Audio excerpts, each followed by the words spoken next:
Hi, I'm Brian, and I'm going to tell you a little about Central High School and the Grand Valley with Grand Junction, Colorado. Big thing, we are a very outdoor community, a lot of hiking, camping, fishing, mountain biking. We are one of the big locations for mountain biking in the country. We mainly consist of deserts, mesas, the Book Cliffs Mountains. The Colorado National Monument's a big tourist attraction. There are four main zones, Grand Junction being the biggest, most populous one. We also have Palisade, where a lot of the wine is produced, and then also Orchard Mesa and Fruta. And there are some conflicts that we've had, especially in the 80s when Exxon left and kind of hurt the economy there for a few years. And then also this past year, our former superintendent was less than stellar and misused a lot of funds, spent over $1 million on increasing district administration rather than paying teachers a little bit better or bringing in some more teachers. It caused a lot of conflict with the community and with the school board. The main religion in the valley is the Church of Jesus Christ of Latter-day Saints, but it's really not a huge religious valley, you'd say. Um, as far as demographics are concerned, we'll talk about this later on too. Mainly Caucasian, white, and then also Latino. People just want to kind of live their own lives, do their own thing, go out and camp and fish. And the biggest pride that we have here in the valley is CMU, Carl Mesa University. Really good university here in the valley that a lot of students end up going to. Most people do have fairly good education. Obviously, a lot more could do better, but the majority of people have at least a high school degree, or higher with some college and getting a bachelor's degree.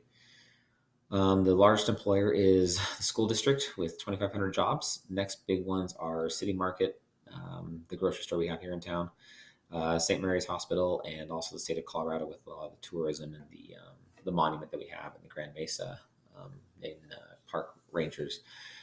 And then once again, demographics, overall, the majority of people are white or Caucasian, with next being probably the Latino population and those of mixed race. A lot of the way people get their news is online, um, through the Daily Sentinel and also on TV through KKCO. Both are available in Spanish online. You can find the articles online in Spanish, but it's very hard to find them. But we're really not like a big news type area. Not a whole lot happens. It's fairly quiet, which is why a lot of people like to be here, is because it's just a nice, quiet area. Community groups, big fun one we have in the valley is a lot of classic car groups, a lot of fun festivals like Mike the Headless Chicken and Fall Fest. Just they always have big, huge classic car displays that people take their cars to, and it's always fun to walk around and see those. No parent-teacher organizations, no booster club really. The only special interest group that we have in town with schools is Mind Springs Mental Health Center, and then at Central High School, we host a career fair for 9th and 10th graders that brings in around 90 community leaders that talk about their professions and how to get involved in those professions as students move to graduation. With leadership, the big driving force in the community is the school board. We have the mayor, we have the city council, all those positions, but you don't really hear a whole lot of what they do. Everything evolves around the school board and the teachers union, and the superintendent. Everyone gets along fairly well. The school board, good people. I don't necessarily agree with a lot of the decisions they make, but they're there. Big reason we talk about these leaders, the school board. I mean, I honestly think they're more worried about their public image than they are with what's going on inside the schools. But they do help us out. They push pretty well for the bond and bill levy that just passed in 2017 that brought a little more pay for teachers with adding 5 more days. A new middle school that needed to be rebuilt. That's looking really good right now. It should be done by December. New textbooks. Textbooks I was using were ones that I used when I was in high school. That was 15 years ago. Lots of new technology has been brought in the district too with this mill levy and bond that we passed. And there's a new one we're trying to pass here this coming election cycle to completely rebuild a new one of the high schools that is in complete disrepair and honestly should have been probably torn down several years ago and rebuilt. And then a lot of the other high schools, including Central where I work, have a lot of safety issues with having too many entry points to campus. And so that's part of the new bond and levy that's going on. The district's done a good job of promoting that and trying to get people to come on board and get that passed so we can help our schools out more. And all that stuff can be found on the district homepage. There's a tab right at the very top that if you want to see what's going on and what the funds for these bond and mill levies are being used for, you go to that tab and go to transparency, and it's all right there for everyone to see. They send out updates on Facebook and stuff too, so people can see what's going on. As far as economics are concerned, it's a fairly standard area. Average annual income is kind of low, but for the cost of living we have here in the Grand Valley, it's actually more than sufficient. Most people do own their own home, founded on agriculture and oil. I'll talk more about how that's influenced the way things are set up and who lives here and what's going on in different areas.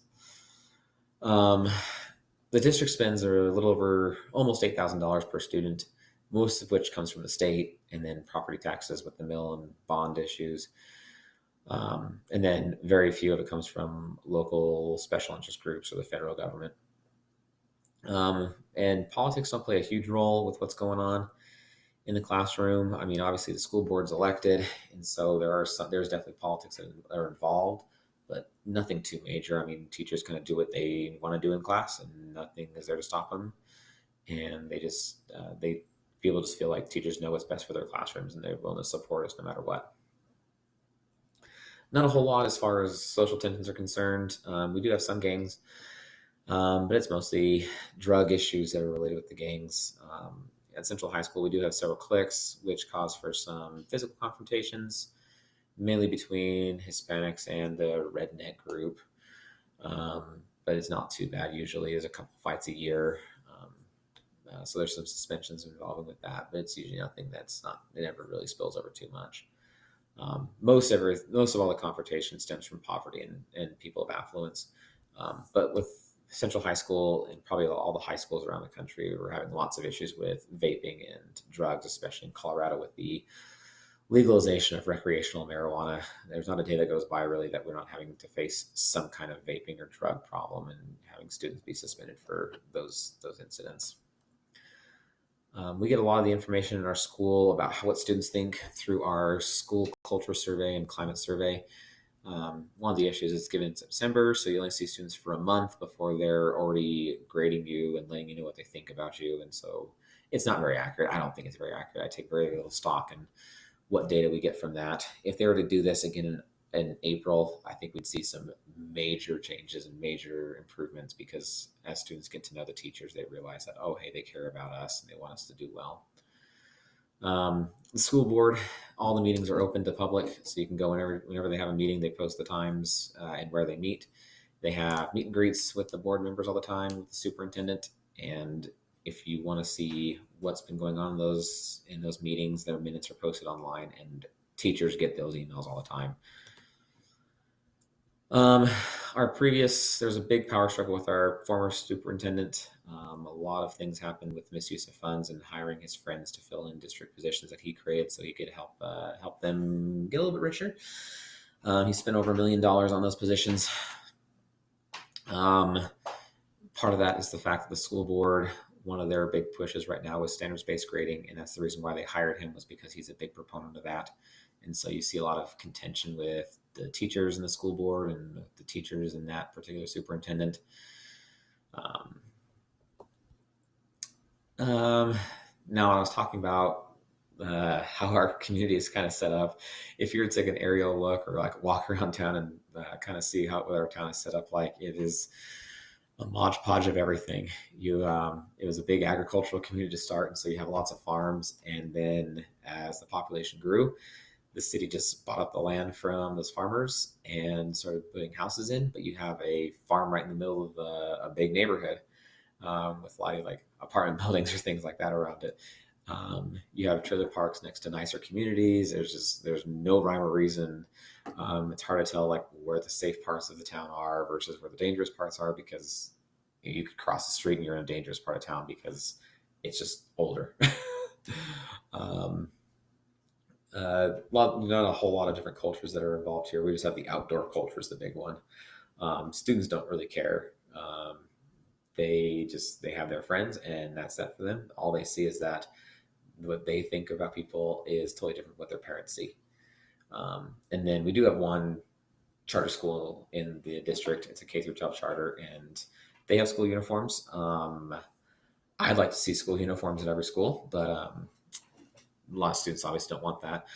But we have our dress code, and there's really no issues with it except for during the when school starts and when it ends when the weather's nice. School board obviously has final say in all academic decisions. They were elected in, and that is their right. But I think sometimes they like to overstep their bounds a little bit. The superintendent's the big driving force, though. They're the ones that are looking at things and recommending the changes to the school board, and they ratify those decisions. But schools are kind of left to make their own day-to-day decisions, especially teachers in their classrooms. We have a new superintendent now. She's been excellent. She's kind, she's open, she's transparent with everything. Our previous one though was you don't want to cross him. You don't want to get on his bad. You didn't want to get on his bad side. Um, if the idea didn't come from him, then it was wrong, even if it was a good idea. Our school principal was, I would say, verbally assaulted by the high school supervisors that he brought in because we made a change at the school that was being actually fairly effective, and they didn't like it, and so they came in front of students and other teachers and the rest of the office, they just chew the principal out, and we actually all banded together as an entire staff and um, wrote a letter to the school board about what occurred and really advocated for his removal. We do have lots of community surveys that go out. That's how we kind of find out what people think of these bond and mill levy issues. It gives them a voice of what's going on. Our district operates a very vocal Facebook page. You see lots of updates from the district about what's going on in schools in the district. Parents are in the community obviously free to post on anything, and our district spokesperson that is in charge of it is very active with it. Every time I get on and I see the comments, she is always communicating with people in the community and is very professional. I love reading. She has some great insights, and she does a really good job with it. So you get on Facebook, you look up D51, District 51. You see what she's talking about, what people are talking about, and a lot of it's positive. Um, we do a lot of community surveys.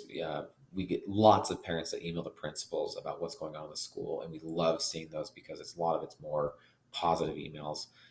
I love seeing those. He likes to send out a lot of really positive ones that's calling out teachers for good things. Staff is always encouraged to make contact with parents often. Usually, they want us to, within the first week of school, send out an email to every single parent of students that we have to introduce ourselves, and we keep things open. So we have like uh, our open houses that we have where parents can come in and see us, and parent teacher conferences, and they're not the best attended, but they're always open. The community knows that we are there at those times. We do have a school newsletter that we mail out and email out to parents. Send those out once a month, and teachers have input in that, and it's a good way to get out the information about what's going on. And obviously we have the signs outside of the school, the electronic signboards that tell the people in the area where the different football games are, or concerts that are coming up, or we had a kid in track who won the 800, and so it was like a celebratory thing. You know, his name was up there, that he was a state champion, and people could see that. And you hear that from the community; they're reading it and they know what's going on. And with that, that's our community. It's small. I mean, 60,000 people. We've been growing a lot, but wouldn't want to be anywhere else. I love this place.